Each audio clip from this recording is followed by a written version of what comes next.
ইকরাউল কোরআন ফাইন্নাহু ইয়াতি ইয়াউমাল কিয়ামতি শাফিআন লিআসহাবিহি। বিশ্বের মানুষ, পৃথিবীর মানুষ, তোমরা যারা কোরআন পড়বে কিয়ামতের দিন এই কোরআন তার পাঠকদেরকে সরাসরি তাদের জন্য সুপারিশ করবে। আল্লাহ গো, রাত ও দিন এই ছেলেটা আমাকে কোরআন নিয়ে পড়াশোনা করেছে, আমাকে তেলাওয়াত করেছে, আমাকে নিয়ে চিন্তা ভাবনা করেছে, আমাকে নিয়ে কান্নাকাটি করেছে। আল্লাহ গো, এর বদৌলতে আপনাকে জান্নাত দিয়ে দেন। পড়বেন কোরআন, পড়া শুরু করেন। আল্লাহ রাসূল বলেন, শুনো পৃথিবীর মানুষ, তোমরা তোমাদের বাড়িটাকে কবরস্থান বানিয়ে নিও না।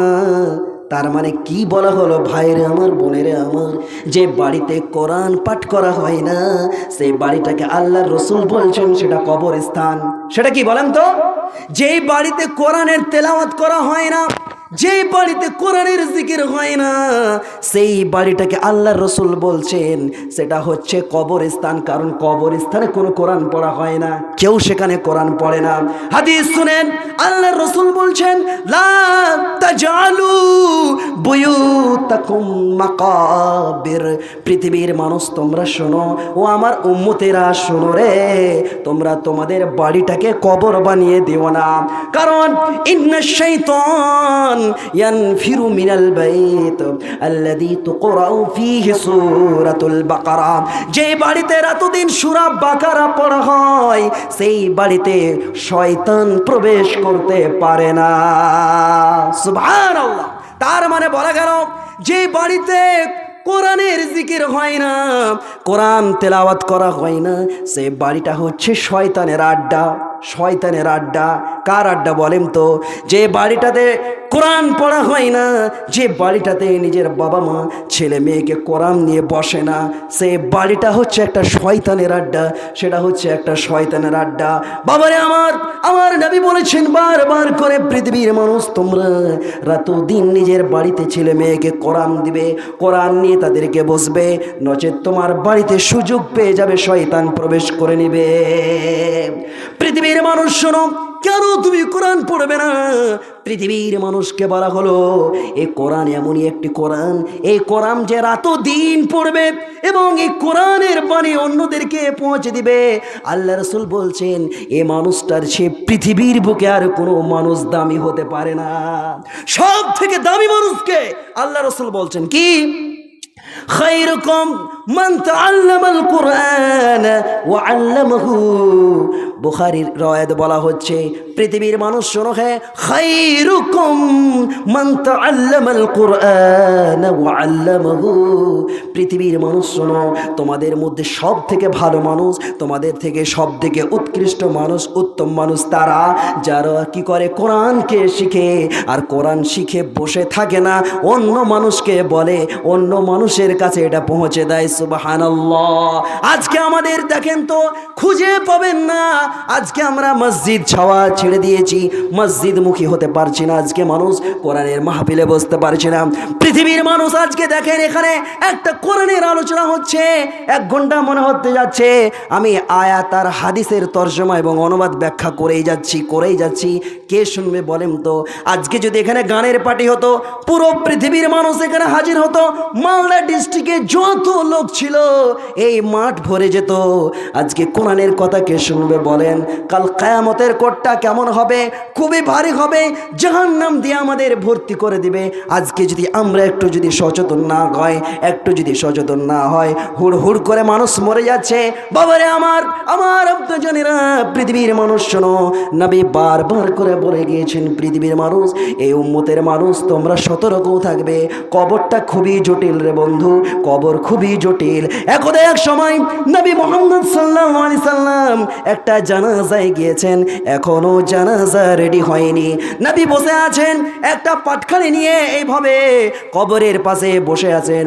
হঠাৎ করে একটা ডাক দিয়ে বলছেন, ইয়া ইখওয়ান, হে আমার বন্ধুরা যারা মাটি দিতে এসেছো, শোনো, এই যে দেখো একটা কবর, লিমিসলি হাযা ফাইদ্দু। হে আমার বন্ধুরা শোনো, তোমরা এখানে এসো, তোমাদের একটা কথা বলি। এই যে কবর এখন তৈরি করা হচ্ছে, আজকেই তোমার এটা বাবা ছিল, চলে গেছে, লাশ হয়ে গিয়েছে। আজকে তোমার মা ছিল, আজকে লাশ হয়ে গিয়েছে, তার কবর রেডি করা হচ্ছে। দেখো দেখো দেখো, এখনই তাকে রাখা হবে, মাটি দিয়ে তুমি চলে যাবে, এই কবরের জন্য তোমরা রেডি হয়ে যাও। আজকে আমরা রাত দিন আল্লাহ রসুল মুহাম্মদ সাল্লাল্লাহু আলাইহি সাল্লাম সাহাবাদেরকে ডেকে বললেন, সাহাবারা বলছিলেন, আমরা দেখলাম নবী যখন এই কথা বললেন, নবী যখন আমাদেরকে উপদেশ দিচ্ছিলেন, চোখ দিয়ে ঝরঝর করে পানি পড়ছিল। আজকে আমাদের যখন কেউ মরে, মাঠে ঘাটে যখন আমাদের কবরস্থানে যখন আমরা যাই, আমরা বলি, বলো তোমার বেটা কোথায় পড়াশোনা করে, তোমার কত বিঘা জমি, তোমার কয়টা বাড়ি হলো, কয়টা বিল্ডিং হলো, তোমার ছেলে কি করে, বর্তমানে কি করছো, চাকরি বাকরি হলো কিনা, এই সমস্ত কথা আমরা আলোচনা করি। কোথায় বলেন? মাটি দিতে গিয়ে এইরকম কথা বলি। আমার রাসূল দেখেন কান্না করছেন, সাহাবীদেরকে ডেকে বলছেন, লি মিসলি হাদা ফাইদ্দু, আমার বন্ধুরা, আমার সাহাবারা, শোনো শোনো, এই কবরের জন্য তোমরা রেডি হয়ে যাও। কারণ কবর তোমার এই গাড়ি বাড়ি, তোমার সোনা দানা, তোমার ছেলে মেয়ে, তোমার কাছে, তোমার সাথে কেউ যাবে না। যখন কোনো মানুষ মারা যায়, ইয়াতবাউল মাইয়াত সালাসা, তিনটি জিনিস তার সাথে যায়, তিনটি জিনিস তাকে ফলো করে। একটা হচ্ছে কি, আহালুহু, তার পরিবার যায়, ওয়া মালুহু, এবং তার ধন সম্পদ যায়। তারপরে হচ্ছে কি, ওয়া আমালুহু, তার সৎ কাজ যায়, তার সৎ হোক মন্দ হোক। মানুষ যদি মরে, তার সাথে তিনটি জিনিস যাবে, একটা হচ্ছে তার ধন সম্পদ, আর একটা হচ্ছে তার পরিবার যারা মাটি দিতে যাবে। তারপরে ইয়ারজিউ মালুহু ওয়া আহলুহু, মাটি দেওয়া যখন শেষ হয়ে যাবে, হে আমার বন্ধুরা শোনো, মাটি দেওয়া যখন বন্ধ হয়ে যাবে, আবার তোমার সাথে কেউ যাবে না, তোমার দুটি জিনিস চলে আসবে।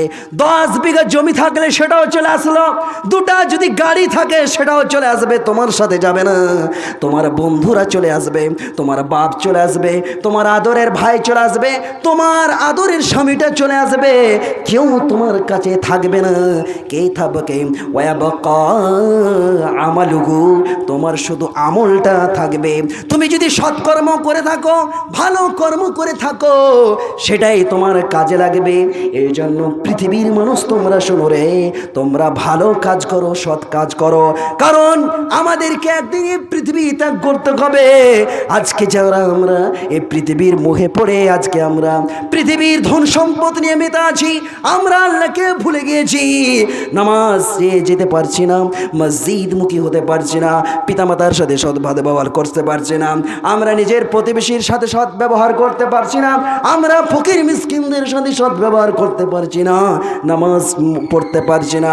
কাল কিয়ামতের কোটে সর্বপ্রথম জাহান্নামীদের যখন জিজ্ঞাসা করা হবে, জান্নাত জাহান্নাম যখন ভাগ হয়ে যাবে, জিজ্ঞেস করা হবে, জান্নাতীরা বলবে জাহান্নামীদেরকে, ভাই মা সালাকাকুম ফি সাকার, তোমরা জাহান্নাম